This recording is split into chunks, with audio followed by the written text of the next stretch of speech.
Bienvenue sur Africa 24 dans cette nouvelle édition du QG News. Voici les titres de l'actualité. Les dissensions se poursuivent au sein de Nida Tounes, parti au pouvoir en Tunisie. Le comité exécutif annonce le limogeage du directeur exécutif du mouvement Hafid Caïd Essebsi. Au Niger, les travailleurs des municipalités de Niamey sont en grève. Les agents des collectivités réclament le paiement de 7 mois de salaire impayés. Le Gabon, pays hôte, éliminé de la Coupe d'Afrique des Nations 2017. Conséquence de cette élimination, les stades peu remplis. Toutefois, les affiches des quarts de finale devraient attirer plus de supporters. Mais tout d'abord, la mission de l'Union africaine en Somalie souhaite le déploiement de 4000 troupes supplémentaires. Réunies lors de sa 22e réunion le 24 janvier à Addis Abeba en Éthiopie, le comité de coordination des opérations militaires appelle également au soutien de la communauté internationale pour sa mise en place. Objectif, mener à bien sa mission de stabilisation de la Somalie. En Tunisie, le parti au pouvoir est toujours en proie aux rivalités. Le comité exécutif de Nida Tounes a décidé ce lundi 23 janvier de radier Hafid Caïd Essebsi, directeur exécutif du parti. Le fils de l'actuel président est accusé de porter atteinte aux structures de Nida Tounes et à l'intérêt du pays. Explication avec Zara Mohamed Mouchou. Cette annonce marque une nouvelle étape dans la guerre de succession qui secoue Nida Tounes depuis plus de 2 ans. L'annonce a été faite dans un communiqué publié dans la soirée du 23 janvier. L'un des deux camps rivaux y indique l'exclusion de Hafid Caïd Essebsi, alors directeur exécutif du parti. Le fait qu'il soit le fils de son père a joué contre lui.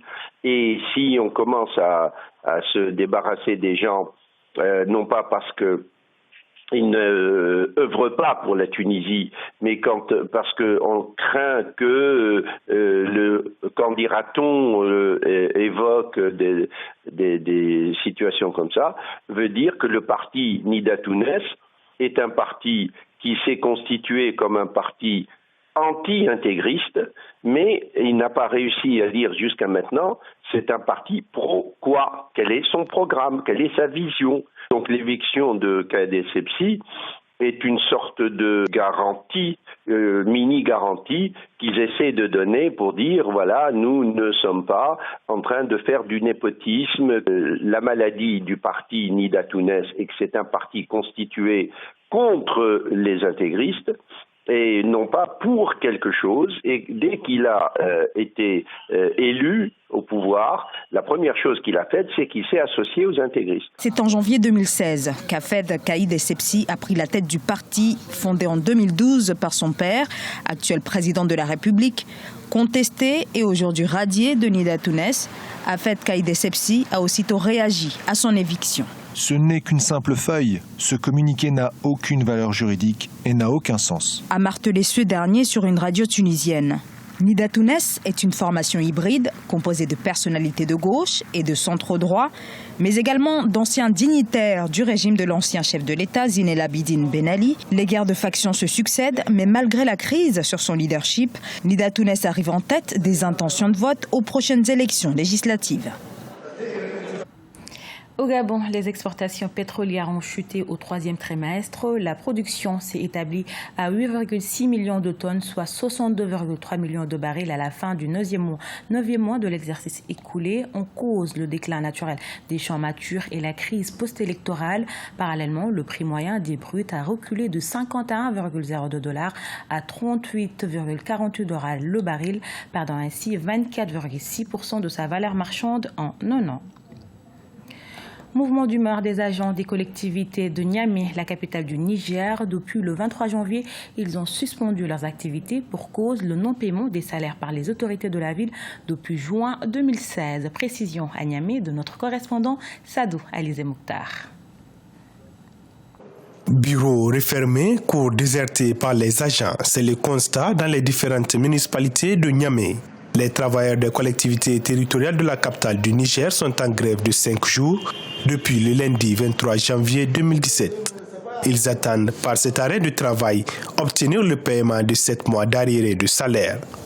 Un travailleur, dès la fin du mois, s'il n'arrive pas à avoir son émolument, c'est des problèmes.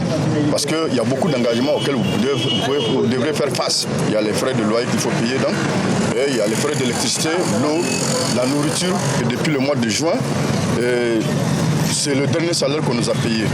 Depuis le mois de juin. Donc depuis lors, rien ne nous a été versé jusqu'à cette date. Donc ce qui fait 6 mois en 2016 et il y a le mois de janvier encore qui s'annonce.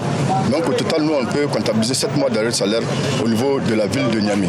Ces 2000 agents des 5 arrondissements communaux et de la mairie centrale de Niamey sont à leur énième mouvement de grève.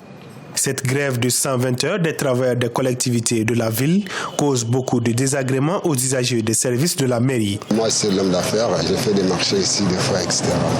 Mais si venir sans grève, vraiment, je ne suis pas très content. Si la mairie est en grève, tout le pays est en grève, tous les capitales sont en grève. C'est la mairie qui amène tout. Seule la mairie ne peut rien faire dans les capitales. Donc c'est la mairie qui fait tout. Le gouvernement doit faire un effort pour qu'il règle ces pauvres gens.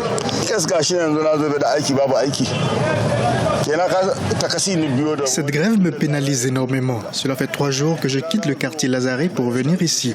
Je suis transporteur et je dois mettre à jour mes documents, mais je viens et je ne trouve personne pour s'occuper de moi.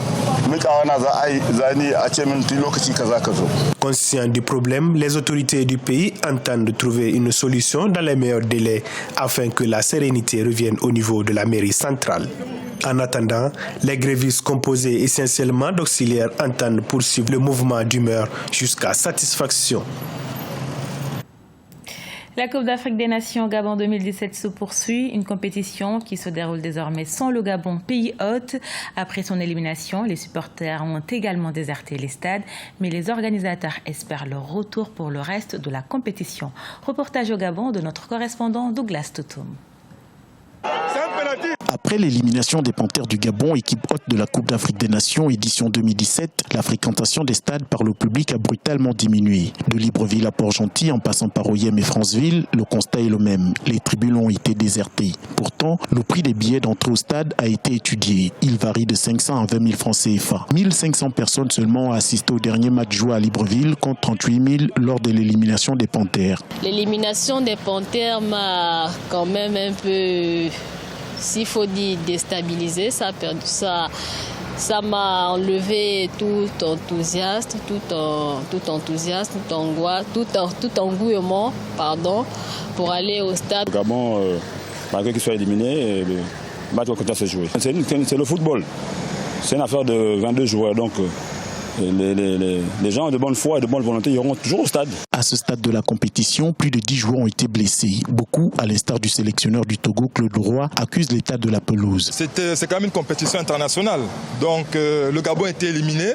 C'est quand même le pays organisateur. Donc pour ma part, moi j'exhorte la population à aller au stade. Parce que c'est quand même une fierté nationale. Puisque nous avons accueilli la CAN, il faudrait que la fête soit très belle. Moi, pour ma part, le Gabon a été éliminé. C'est dommage, mais la fête continue. Et moi, je vais au stade en tout cas. Moi, je ne me rends pas au stade pour suivre les matchs, bien que les moyens ont été mis en place pour que les gens puissent se rendre au stade. Les moyens de transport ont été alloués pour ça. Si beaucoup de supporters boudent les stades après la sortie prématurée de leur équipe, nombreux sont les fanatiques de football dont l'intérêt n'a pas changé. La qualité des prochaines affiches devrait en principe drainer un nombre plus important de supporters vers les stades.